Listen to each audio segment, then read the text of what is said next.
Hola, hola y bienvenidos a este nuevo episodio de Podcast Ejecutivos. Cristian Hernández desde Perú los saluda, gracias por estar ahí nuevamente. Hoy vamos a hablar de algo que es, digamos, el corolario o es la consecuencia o viene de los dos episodios anteriores del pensamiento crítico y pensamiento estratégico. Esta vez es la toma de decisiones, pero específicamente en una crisis, ¿no? ¿Qué cosa hay alrededor de esto, ¿no? La toma de decisiones en una crisis. Así que atentos que esto está buenísimo, ¿eh? Muy importante. Ya, bueno, como todos sabemos, pues las crisis de todo tipo, sean estas globales o sean internas en la empresa o en el equipo, ¿no? Aún más dentro del núcleo, son inevitables, son inesperadas, ¿cierto? Pero igual van a pasar. O sea que hay que estar preparados y esto nos va a ayudar muchísimo para entender qué hacer, ¿no? En esos dos aspectos, en estas dos caras que vamos a mostrar, ya en dos niveles, para luego empezar a tomar decisiones que sean realmente efectivas, ¿no? Que contribuyan a llevar a la organización, al equipo, hacia el lugar que queremos, ¿no? A cumplir los objetivos y demás. Igual los invito a revisar, si es que no lo han hecho, ya los dos episodios previos, ya de pensamiento crítico y pensamiento estratégico, para entender con mayor profundidad esto, ¿sí? Así que bueno, de lo que vamos a hablar ahora básicamente tiene que ver con la efectividad del liderazgo en la toma de decisiones en una crisis, ¿cierto? Entonces, porque realmente de esto depende del liderazgo efectivo, ¿ya? De cómo vamos a gestionar la crisis y cómo vamos a obtener resultados que nos van a llevar ya más fortalecidos aún ya a la consecución de los objetivos que esperamos. Así de sencillo, ¿ya? Entonces, precisamente la efectividad de este liderazgo del cual hablo ya se basa en dos puntos, ¿no? En dos puntos, en dos dimensiones, ¿no?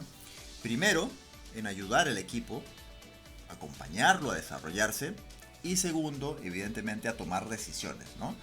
Porque la toma de decisiones siempre va a estar ahí, siempre va a estar ahí.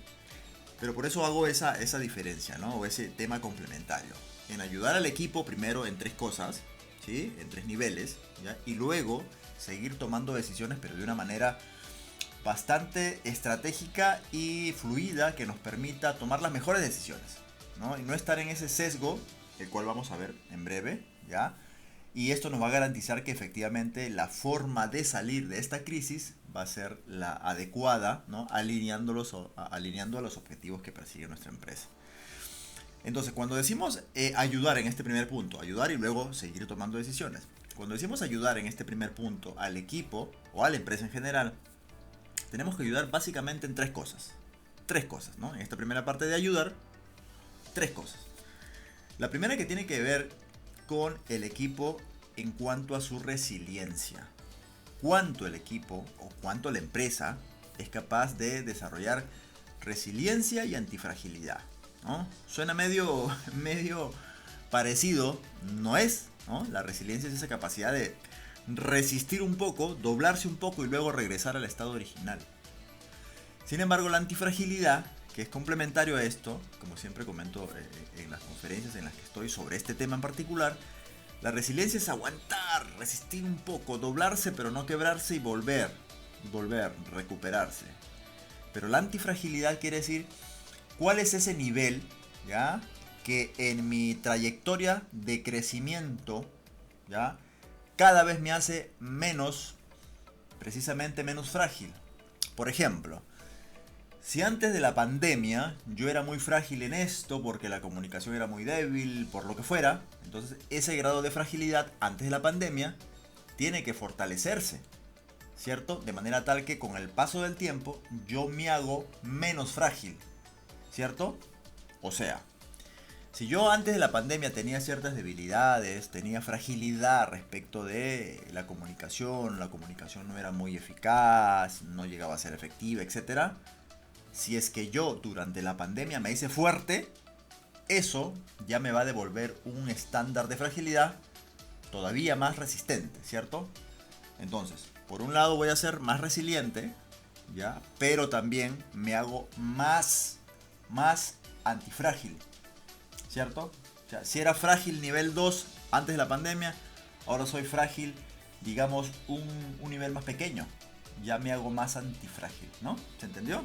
Igual en los comentarios me van a escribir ustedes si necesitan mayor profundidad sobre este primer punto, ¿no? Entonces, en esta toma de decisiones frente a una crisis, lo que tenemos que hacer, como ya dije, es 1, ayudar al equipo en 3 cosas, y 2, seguir tomando decisiones saliendo de ese sesgo cognitivo que vamos a ver luego. Entonces, en esta primera parte, vamos a ayudar al equipo primero a ser más resiliente, ¿no? Y más antifrágil, ¿no? Y esto requiere estar permanentemente en contacto con ellos. Definitivamente acompañarlos, alentarlos, inyectarles energía, sembrar esa idea permanente de conectar con la visión de la empresa o de la organización o del equipo, ¿cierto? Porque eso va a ayudar precisamente a que se sientan muy confiados, y esto, cualquier golpe que haya afuera, ¿ya? O al interior también de la empresa, los haga más fuertes y más antifrágiles, ¿sí? Ese es el primer punto, ¿cierto? En una crisis, entonces hay que ayudar al equipo primero a ser más resiliente y antifrágil. Segundo, a contener el daño. ¿Cómo contenemos el daño? En los equipos o en la empresa en general, lo que tenemos que hacer es que ellos visionen y conecten, ¿ya? Con la visión precisamente de la empresa y con la misión de lo que tienen que desarrollar permanentemente para no perder ese foco, esa gasolina, como siempre digo, para lograr estar automotivándose en pro de la consecución de esa pequeña crisis que está envuelta de una mayor, ¿no? Entonces necesitamos empujar permanentemente al equipo, ¿no? Motivar al equipo y sobre todo enseñar a automotivarse, ¿ya? En este segundo punto es importante. Luego de pasar de enseñarle la resiliencia, la antifragilidad, ¿no? Pasar precisamente a contener el daño, ¿no? Tratar de, con la capacidad que ya está desarrollando, contener el daño. En cualquier naturaleza que este daño se presente, ¿cierto? Pero la idea es eso, ¿no? Desarrollar resiliencia, contener el daño y finalmente impulsar la recuperación, ¿no? Ahora, en este proceso de 3 pasos, es importante siempre acompañar, ¿no? Que el equipo o la empresa se sienta acompañado de sus líderes naturales, ¿cierto? Porque este proceso de 3 pasos, ya dentro de esa ayuda que tiene que hacer el líder transformador, el líder efectivo, ya tiene que haber permanentemente involucramiento de parte del líder. Si no hay involucramiento y solo se queda en el nivel orientativo, o peor aún, en el nivel de dar órdenes, sencillamente no va a resultar. Y cuando vayamos a la toma de decisiones veremos que no va a alcanzar. Por lo tanto, en esta primera parte de los 2 puntos, ¿ya? Para cómo tomamos decisiones en una crisis, ¿no? Preparamos al equipo. Resiliencia, antifragilidad, resistir, aguantar, contener el daño e impulsar la recuperación luego, que ya pasó el ruido. ¿Se dan cuenta? Este es el primer punto, ¿no? A trabajar con el equipo, acompañar a eso, a que se desarrollen estos 3 puntos. Y luego, ¿cómo hacemos? Como dice el título de este podcast, ¿ya? Para la toma, en realidad, o sea, el proceso de seguir tomando decisiones, ¿cierto? Insisto en que revisen los 2 capítulos anteriores, ¿no? Sobre pensamiento crítico y pensamiento estratégico. Y ahora ya vamos a abordar el tema de tomar decisiones dentro de un escenario de crisis. En el tema de una crisis, normalmente las decisiones no son todas racionales. Lo que nosotros, sin darnos cuenta, ¿no? Nos envolvemos en lo que llamamos la cámara de eco, ¿no? La cámara de eco. Y esta cámara de eco es una situación en la que nosotros normalmente, sin darnos cuenta, ¿no? Como gerentes, como jefes, como líderes, etc., ya buscamos personas que nos amplifiquen esa creencia que ya tenemos de hace mucho tiempo, ¿sí? Entonces, esta cámara de eco es como cuando uno está frente a un monitor y dentro de ese monitor ve precisamente algo más pequeño y eso se va reproduciendo permanentemente, ¿no? En forma ilimitada, ¿no? Es como el efecto espejo, ¿no? Siempre está ahí, repitiéndose sin fin, ¿cierto? Y la cámara de eco precisamente es eso. Cuando nosotros queremos tomar decisiones y estamos en la cámara de eco, recurriendo permanentemente a las personas que opinan igual que nosotros, sencillamente no vamos a resolver nada a largo plazo, ¿cierto? Probablemente lo que logremos es un analgésico, es simplemente disimular el síntoma, pero no vamos a curar nada. Y lo que puede pasar es que la empresa, el equipo, la organización tambalee y se caiga. Lo que buscamos realmente es que no tambalee y se caiga. Lo que buscamos es que la organización o el equipo se haga más fuerte, ¿cierto?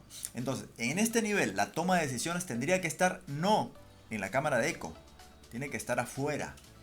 Y aquí vienen dos habilidades importantísimas, ¿no? Que es lo que normalmente enseño en los programas de las habilidades de liderazgo. Dos habilidades claves, las dos primeras, ¿ya? Para salir de esa cámara de eco, para ya no buscar amplificar o buscar sencillamente escuchar lo que quiero escuchar, ¿no? Sino empezar a escuchar realmente lo que me dé perspectiva de la crisis y empezar a resolver cosas, es precisamente salir de la cámara de eco aplicando dos habilidades con mi equipo, con mi empresa, que es escuchar activamente y es empatizar. Simple. Cristian, ¿pero para qué? Si estoy en una crisis. Precisamente para eso. Para ampliar el panorama, y ampliando el panorama tendré más visión, mayor perspectiva del mismo. Podré ver las oportunidades, los riesgos, los bordes, etc. Entonces cuando decimos, ok, vamos a tomar decisiones a partir de ahora, vamos a hacer liderazgo efectivo, precisamente saliendo de esa cámara de eco, ya escuchando a mi equipo, escuchando a los referentes, escuchando a las personas que tienen más experiencia, mayor compromiso, mejores resultados, etcétera, pero que han desarrollado, producto de mi entrenamiento como líder, permanentemente, eso nunca acaba, ya empiezo a escucharlos activamente.